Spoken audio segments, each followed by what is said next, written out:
I'm just over getting some water. So this pretty much becomes unusable in the summer. Well, depending on how much rain we're getting, especially in the fall, with the fallen leaves, it gets so full of tannins it's brown. It's smelling swampy, but once it starts going below freezing, I actually started drinking the water last year. I just use it for cleaning and dishes and cooking. I use it for cooking anything I'm boiling up, like some mashed potatoes or veggies or something. But yeah, sorry I didn't record it, but I did just finish. This trough had become displaced and it was all frozen over here, so I had to always bring my hatchet. Got to clear it out a bit. But I was able to use it all winter last year, so it helps out with my water use. And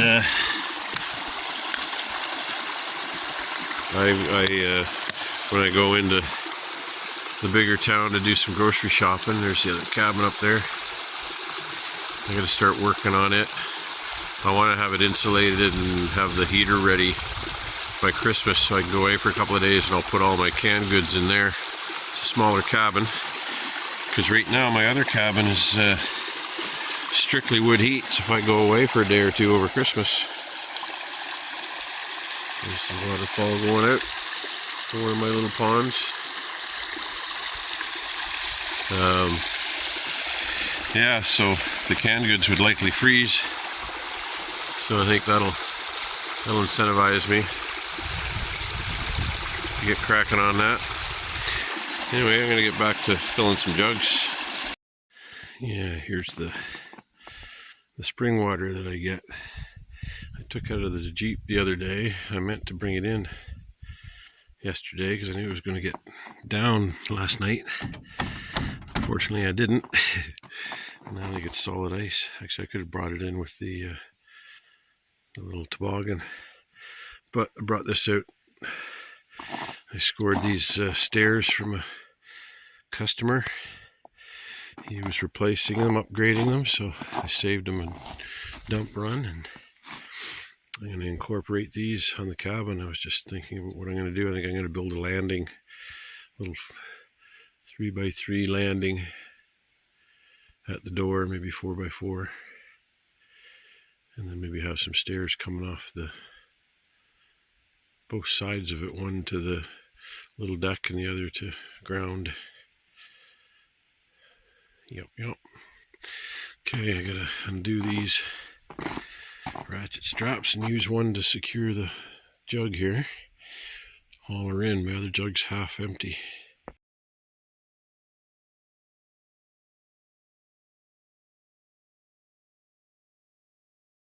This whole side of the pond is just covered in little beaver trails where they go up and munch on trees.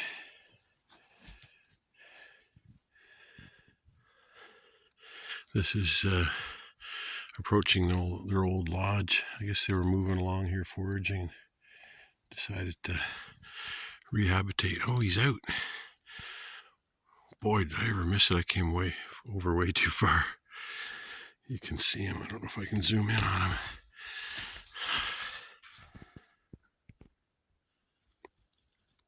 There he is. See that little spot, dark spot out on the ice? Cool. We're here talking to my buddy. Hey, Mr. Beaver. I'm trying to use the same phrases, and I'm making almost like a raven sounds. I go, hey, Mr. Beaver. He seems to be getting used to me. We'll see if he gives me a slap.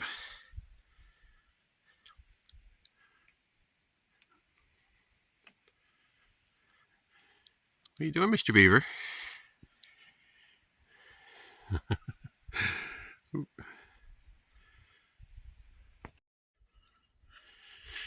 There, he gave us a slap and went under. You can see where he's keeping the water open out there. And that's the lodge right there. It's a fallen tree, and they just added on to all the roots that were turned up and made a little den there. I guess they're pretty impenetrable from the land side. Yeah, it's pretty neat. Anyway, I don't want to go any closer. I shouldn't even be this close. I'm trying to show him some respect, so he'll stay away from my cabin. I don't want to come home and find one of my support posts being chewed. But it sure is close to the cabin. Can I show it to you from here? Yeah, you can almost see it right through the trees right there. Oh, I gotta watch my footing here.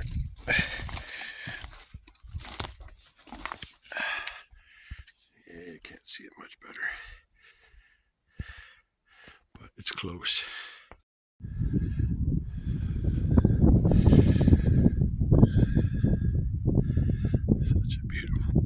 Such a beautiful place. I'm a lucky man. I'm very happy about what I'm creating here. We're gonna get a little bit of our snow back. I've still got a few drafts here I gotta take care of. I gotta fill that in. Maybe I'll stuff it with some fiberglass insulation for now. Didn't get around to it when the weather was warmer. I was just climbing up on the ladder here, seeing how much sun there is. So you can see the sun hitting the top there.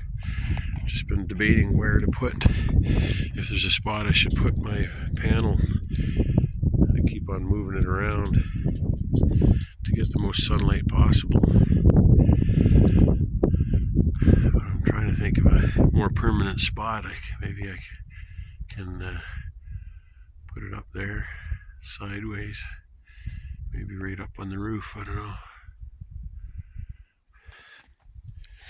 Just kind of keeping an eye on where the sun is. It's coming through a little break in all the tall trees there. I mean, no matter what I do, because I'm down in a hole here, you can see the land going up there. So these trees, no matter what, seem to be blocking. But I am getting sun there, but that's because there's that little break in the tree line. I start off in the morning. I tend to put it over here because the sun will be coming up this way and going over. I think I don't really want to do it. I like having a little bit of cover here, but I think I'm going to have to just get rid of the trees along here, just so that these nearest trees don't block the sun, because it does clear the tree line most of the direction here. Then maybe I could just put it permanently here. I think I may have to make that concession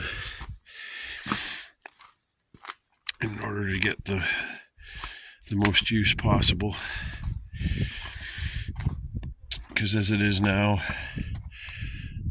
at the very least every other day I have to run the generator for an hour, hour and a half. What I tend to do is run it, if I've got a Bluetooth speaker that has a little USB jack on the side of it, so when I'm watching a movie or something, I'll tend to run the speaker through that. And I have a little LED light that it's just like a little night light. It's what I keep on if I'm not actually doing something, if I just need a little light to see around the cabin. And so when it runs off my drill batteries, so when those batteries are dead, I need the generator to charge them. In the dead of summer, I can charge them off my inverter with the batteries if it's a nice sunny day. That's the speaker there. And there's my little battery charger, which I've got. That one's probably half worn out and that one's completely worn out. So I usually wait till the sun goes down though. You smell, I went to visit a neighbor that comes up and he had a puppy dog up here. TJ, you smell the puppy dog? You should have came with me. Yeah. So yeah, I just run an extension cord over to a power bar there. And the cord just runs along the wall. Comes out there. So this bigger power bar is hooked up to the generator. So when I run it, I plug everything into it, and including a battery charger right there. That's permanently hooked up to my 3 deep cycle batteries. They're 80 amps each, 80 amp hours each. So yeah, it's I run my appliances off of propane, so I have very minimal electric needs.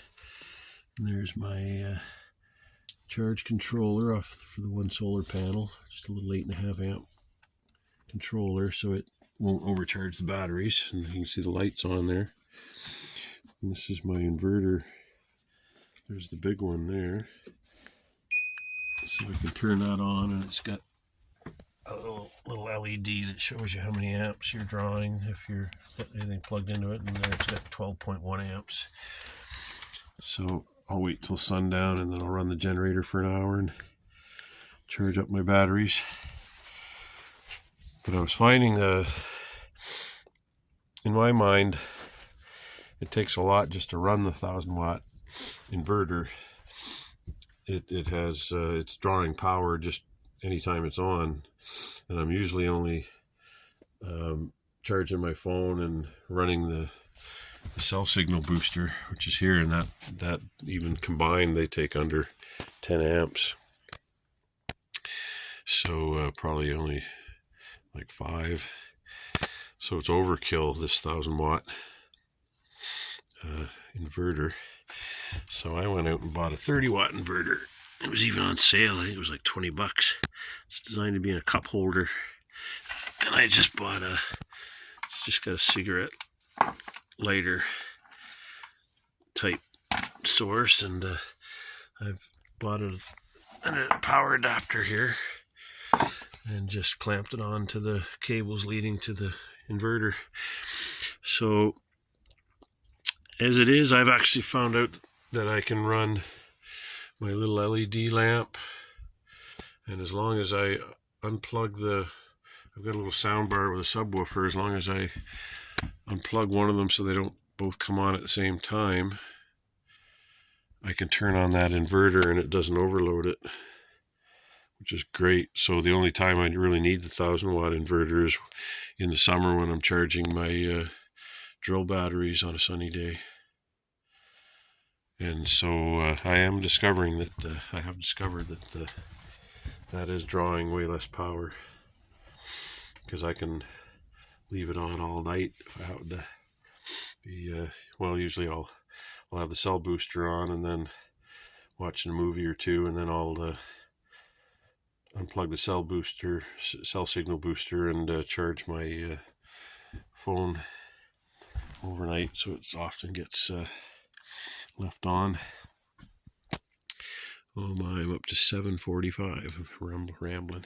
It's going to be a video on its own.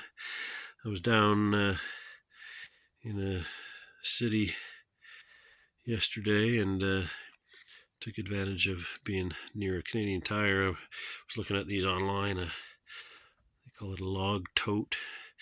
I call it a log sling, just for bringing in firewood. That's it there.